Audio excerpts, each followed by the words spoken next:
friends, in this video we will study about what is cell made up of, what is the structural organization of a cell, plasma membrane or a cell membrane, their functions and structure. We saw above that the cell has a special components called organelles. A cell is basically made up of biological molecules like protein, lipids, carbohydrates and nucleic acid.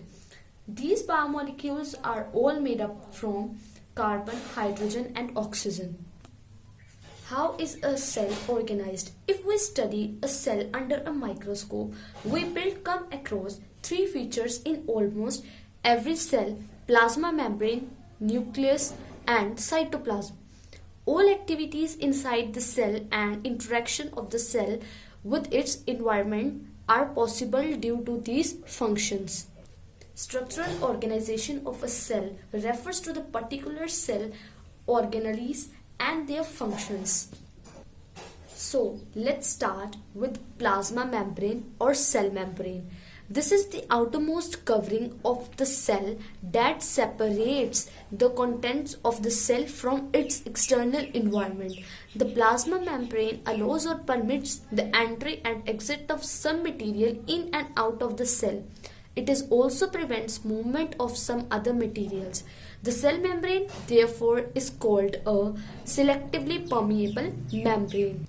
In this para, we study about the function and structure of plasma membrane or a cell membrane. We can simply say that the plasma membrane is the outer covering of the cell, or it is the semi-permeable barrier that surrounds the cytoplasm of a cell. The plasma membrane protects the cell from its external environment, mediates cellular transport and transmits cellular signal. The principal components of the plasma membrane are lipids, proteins and carbohydrate. It protects intracellular components from the extracellular environment. For example, if any foreign particle wants to enter in the cell, the plasma membrane or cell membrane do not allow the foreign particle to enter in the cell. It is also known as selectively permeable membrane. There is a question that how does the movement of substance take place in the cell? How do substance move out of the cell? This question means how a particle moves from a semi-permeable membrane. Let's see how it's happened.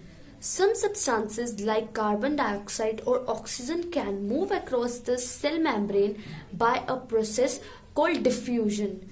We have studied the process of diffusion in earlier chapters.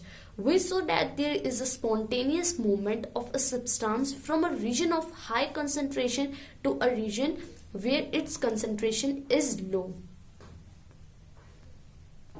First of all, we have to know about what is the meaning of diffusion. Diffusion is the movement of substances from high concentration to the low concentration. Substances like carbon dioxide or oxygen can move across the cell membrane by a process called diffusion. Sometimes or something similar to this happens in cells when, for example, some substances like carbon dioxide, which is cellular waste and required to be excreted out by the cell. We know that our body inhales oxygen and exhales carbon dioxide. Carbon dioxide is an excretory product of our body which needs to excrete. Accumulates in high concentration inside the cell. In this cell external environment, the concentration of CO2 is low as compared to that inside the cell. From this, we can simply say that the concentration of carbon dioxide inside the cell is higher than outside. There is difference of concentration of carbon dioxide inside the cell and outside. As we know that diffusion is the movement of substances from high concentration to low concentration. Therefore, the concentration of carbon dioxide inside the cell is higher than the outside. Therefore, carbon dioxide moves from inside to outside. Hence, we can conclude that our excretory product carbon dioxide excrete out from our cell. Similarly, oxygen enters the cell by the process of diffusion. When the level of concentration of oxygen inside the cell decreases, thus diffusion plays an important role in gaseous exchange between the cell as well as the cell and its external environment. Similarly, oxygen enters the cell by the process of diffusion. Like carbon dioxide moves outside the cell, oxygen concentration inside the cell is less than the outside. Therefore, by the concept of diffusion, carbon dioxide moves from outside to inside, that high concentration to low concentration. Water also obey the law of diffusion. Let's see how. The movement of water molecule through such a selectively permeable membrane is called osmosis.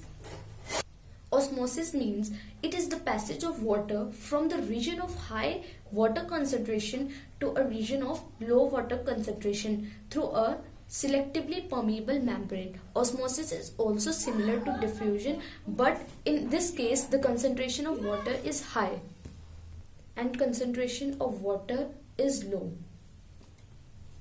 The movement of water across the plasma membrane is also affected by the amount of substance dissolved in water.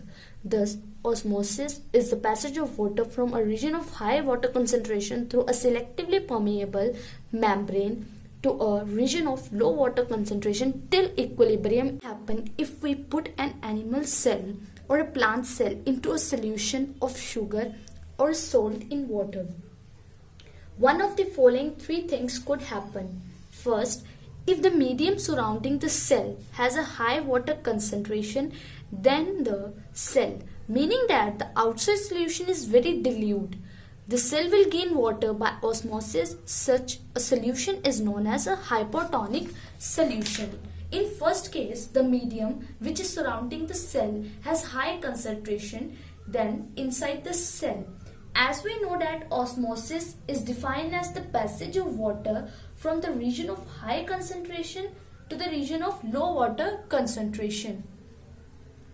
Hence, we can conclude that the movement of water from outside to inside is higher than inside to outside because the concentration of water outside region is more than inside.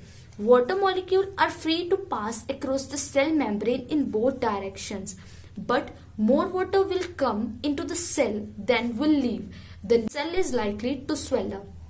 Water molecules are free in both the directions, but the movement